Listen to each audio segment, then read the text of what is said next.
Now, Pernod Ricard shares are falling today. The French maker of Absolut Vodka and Jameson whiskey expects sales in the U.S. to decline in the first quarter as a boom in demand for premium spirits loses steam. Joining us now from the company's headquarters in Paris is Alexandre Ricard, the CEO of Pernod Ricard. Alexandre, thank you so much for joining us this morning. Look, shares are down about 4.4%. I'm sure you're going to tell me that you don't care about one-day price moves, which is fair enough. But what do you make of what seems to be a sense of investor disappointment in this set of results?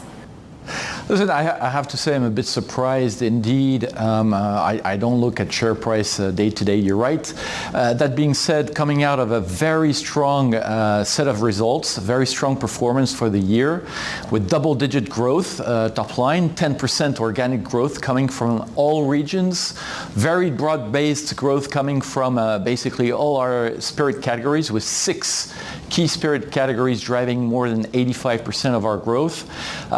And very strong as well profit growth with PRO, profit from recurring operations growing double-digit, 11%, with some margin expansion and a clear protection of our gross margin. So very strong set of results. Maybe markets are currently focused on very short-term deliverables because we did indicate that we were expecting a soft Q1. You mentioned the US. The underlying consumption in the US, just to be clear, is resilient. Then there's phasing and technical issues which lead us to believe we'll have a soft Q1 in the US, but a positive outlook for the full year in the US, of course. How would you characterize the American consumer right now? Well, the American consumer is resilient. Premiumization is still ongoing, although there is a slowdown in the pace of premiumization given the global environment. But at the end of the day, we do see resilience for the American consumer. Is the American consumer trading down? Are they simply buying less? How are their spending habits changing? Spending is still growing. The U.S. market is a 4 to 5% value growth market on average over time. We've just come out of an amazing period of double that growth rate per annum. So the last 3 years post-COVID have grown on average for our industry around 8%. So what we're seeing is a normalization based on a high basis, but the market is still growing. We believe it's growing in the low single digit, maybe around 1 and 2%. And the real question is the rate of recovery to that longer term trend of 4 to 5%. So still positive dynamics with a lot of inventory management happening after a couple of years of supply chain disruption.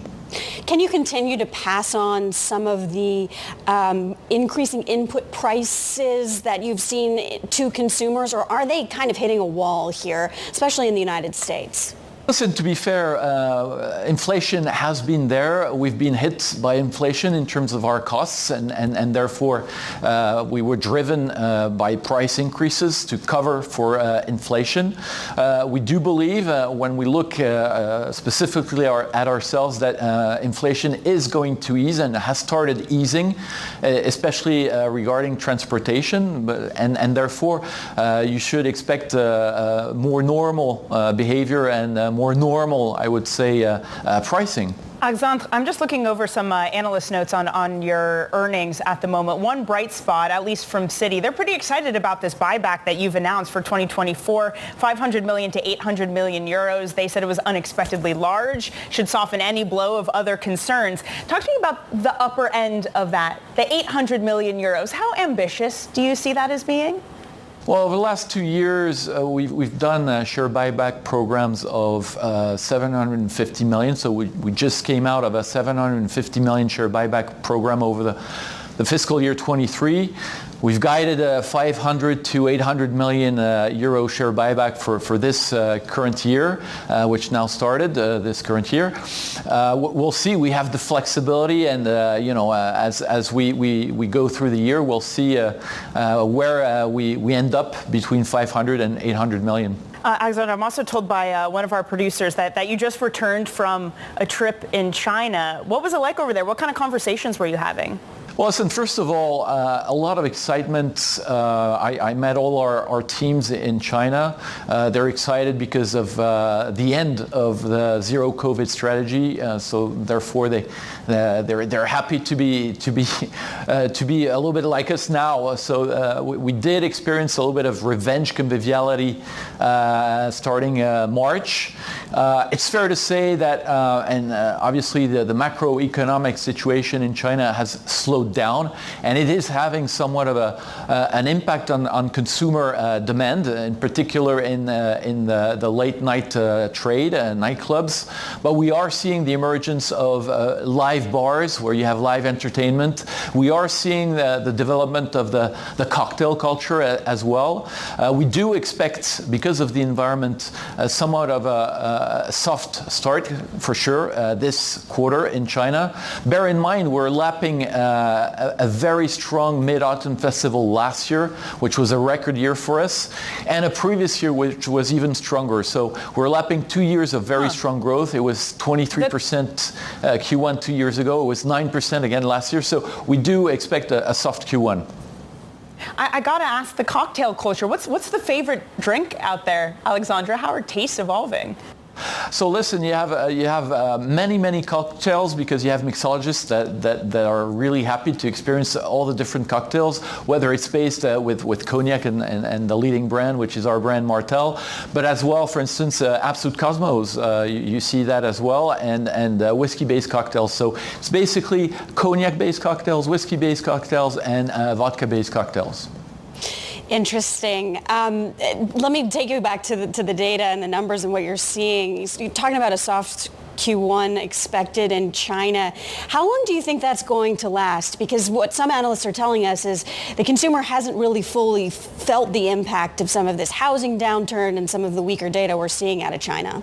Well, we expect improvement as of Q2, and again, in part amplified by favorable comps. So contrary to the Q1, where we're lapping a very strong year last year, bear in mind you had lockdowns and COVID impacts in China in our Q2, October, November, December.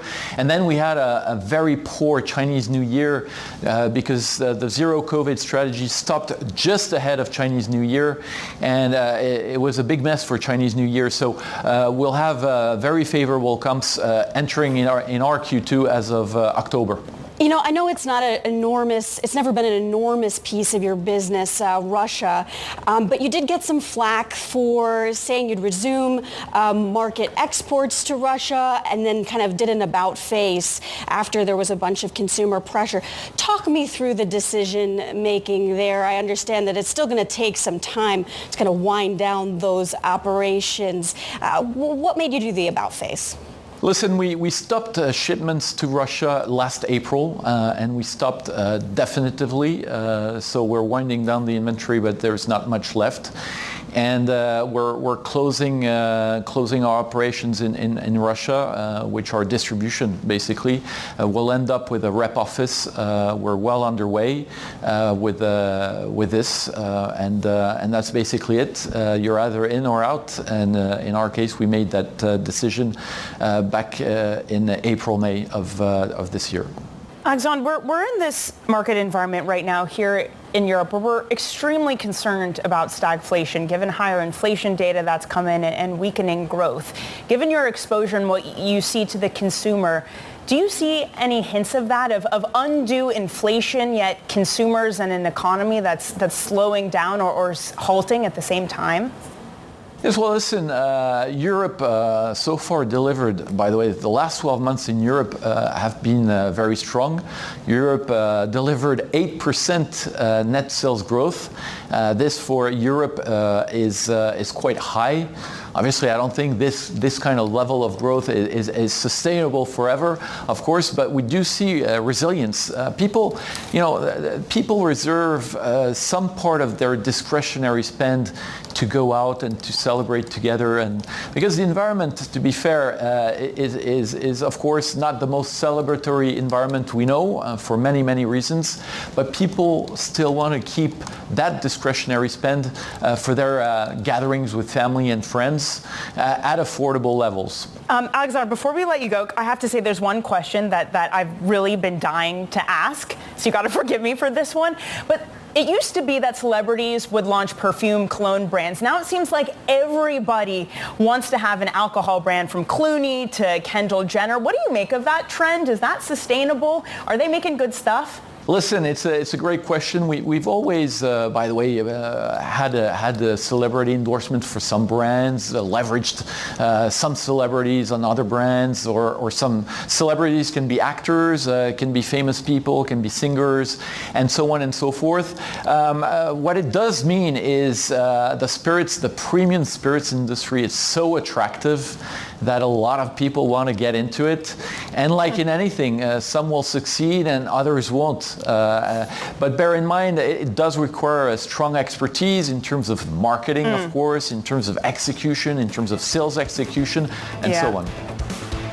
Alexandre, really great to get your thoughts today. That's Alexandre Ricard, CEO of Pernod Ricard.